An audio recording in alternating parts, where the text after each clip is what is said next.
Difabike. Sociopreneurship mobilitas untuk difabel. Selamat datang di video kami. Perkenalkan, saya Agung Nugraha Eka Saputra, mahasiswa S1 Program Studi Sistem Informasi Universitas Mercu Buana Yogyakarta.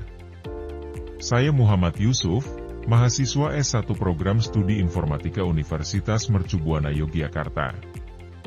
Dan saya Ignatius Betanto Budi Putanto, mahasiswa S1 Program Studi Sistem Informasi Universitas Mercu Buana Yogyakarta.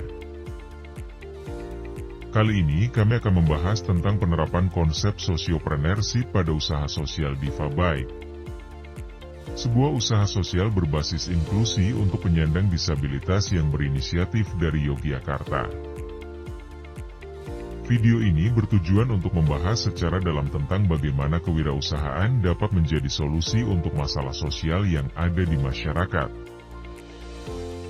terutama bagi penyandang disabilitas. Sebelum kita membahas lebih jauh, mari kita berkenalan dahulu dengan apa itu sociopreneurship. Sociopreneurship atau kewirausahaan sosial adalah pendekatan yang digunakan oleh startup maupun wirausahawan, di mana mereka mengembangkan, mendanai, dan mengimplementasikan solusi untuk masalah sosial, budaya, atau lingkungan yang ada di masyarakat. Berbeda dari wirausahawan yang berorientasi keuntungan yang menggunakan metrik bisnis seperti keuntungan, pendapatan dan peningkatan laba, wirausahawan sosial cenderung beroperasi sebagai organisasi nirlaba, atau menggabungkan tujuan untuk menghasilkan keuntungan dengan menciptakan dampak positif bagi masyarakat. Kewirausahaan sosial umumnya berupaya untuk mencapai tujuan sosial, budaya, atau lingkungan yang luas, yang sering dikaitkan dengan sektor sukarela dalam bidang pengentasan kemiskinan, perawatan kesehatan dan pengembangan komunitas. Sekarang mari kita berkenalan dengan usaha sosial Difabike. Difabike adalah layanan transportasi khusus yang mendukung penyandang disabilitas dengan menyediakan akses aman, mudah, dan memberikan peluang kerja bagi difabel. Didirikan oleh Bapak Triyono dari Yogyakarta, layanan ini terinspirasi dari pengalamannya menghadapi diskriminasi di pasar tenaga kerja. Bermula dari pengalamannya menghadapi penolakan bekerja di layanan ojek online, beliau memutuskan untuk mendirikan Difabike, sebuah layanan transportasi inklusif. Visi Difabike adalah menjadi entitas penggerak bisnis inklusif pertama di dunia, yang memberdayakan penyandang disabilitas, mewujudkan kesetaraan, dan menginspirasi perubahan yang positif. Sedangkan misi utamanya adalah memberdayakan difabel, yaitu dengan menciptakan peluang kerja yang setara bagi penyandang disabilitas untuk meraih kemandirian ekonomi. Mendorong keadilan sosial, yaitu dengan menyelenggarakan praktik bisnis yang mengedepankan kesetaraan dan merayakan keberagaman. Serta menjadikan Difabike sebagai ikon ekonomi inklusif di Indonesia.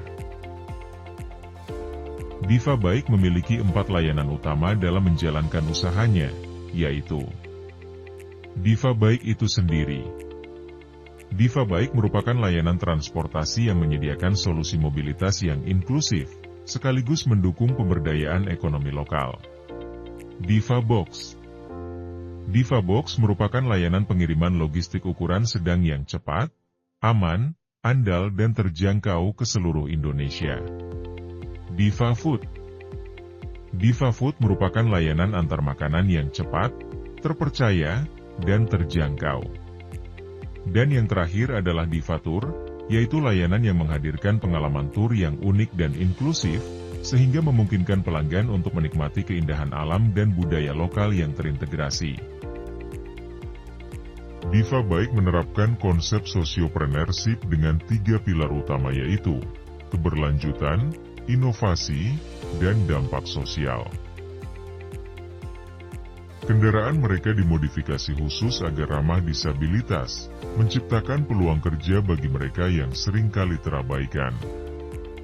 Keberlanjutan tercapai melalui pendapatan dari layanan transportasi, sementara dampak sosialnya terlihat dari berkurangnya stigma terhadap teman-teman disabilitas.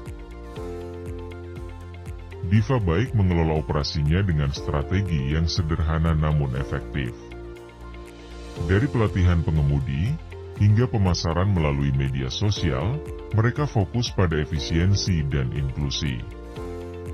Diva Bike juga memanfaatkan model bisnis yang transparan, di mana pendapatan berasal dari tarif per kilometer dan layanan tambahan seperti waktu menunggu.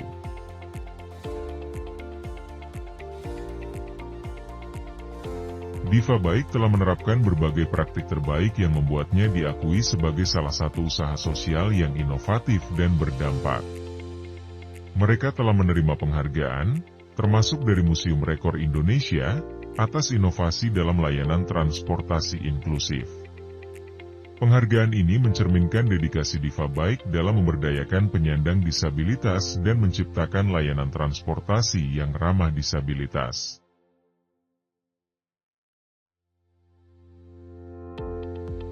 Namun, di balik kesuksesan ini, Diva Bike juga menghadapi sejumlah kendala yang mempengaruhi kinerjanya. Kurangnya kesadaran masyarakat terhadap penyandang disabilitas menjadi salah satu tantangan utama yang dihadapi oleh Diva Bike. Stigma negatif yang masih melekat di masyarakat membatasi penerimaan layanan ini secara luas. Hal ini tidak hanya menghambat pertumbuhan basis pelanggan, tetapi juga mengurangi peluang kerja yang dapat diberikan kepada penyandang disabilitas, yang sebenarnya menjadi inti dari misi sosial Diva Bike.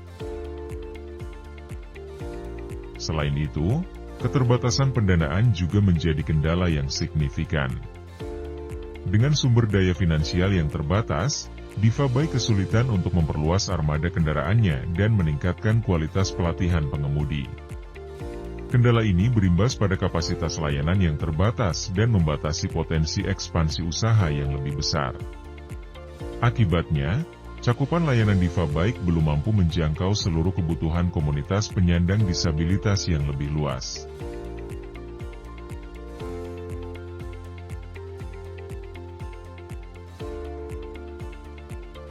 Dampak dari pandemi COVID-19 turut memperburuk situasi.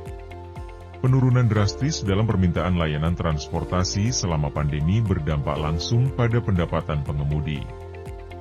Banyak pengemudi yang terpaksa mencari alternatif pendapatan lain untuk bertahan hidup, mengingat sektor transportasi umum mengalami penurunan aktivitas yang signifikan. Pandemi ini menjadi ujian besar bagi keberlanjutan operasional Diva Bike, memaksa mereka untuk mengadaptasi model bisnisnya agar tetap relevan dan bertahan. Tantangan-tantangan ini menggambarkan betapa pentingnya dukungan dari masyarakat dan pemerintah untuk membantu usaha sosial seperti Diva Bike mengatasi hambatan, serta terus memberikan dampak positif bagi komunitas yang mereka layani.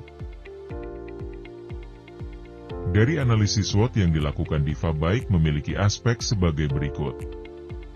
Strength. Memiliki tujuan sosial yang sangat penting. Terfokus pada pasar yang belum banyak diperhatikan penyedia layanan transportasi umum. Loyalitas pelanggan yang lebih kuat. Memiliki komunitas yang memiliki kebutuhan yang sama. Weakness. Pasar yang terbatas. Keterbatasan SDM. Dan biaya operasional yang tinggi dengan membutuhkan modifikasi untuk kendaraan. Opportunities. Tren menuju keberagaman dan inklusi. Dukungan pemerintah. Dan kesadaran sosial yang meningkat. Threats. Persaingan dengan layanan transportasi umum atau ojek online. Perubahan regulasi atau kebijakan.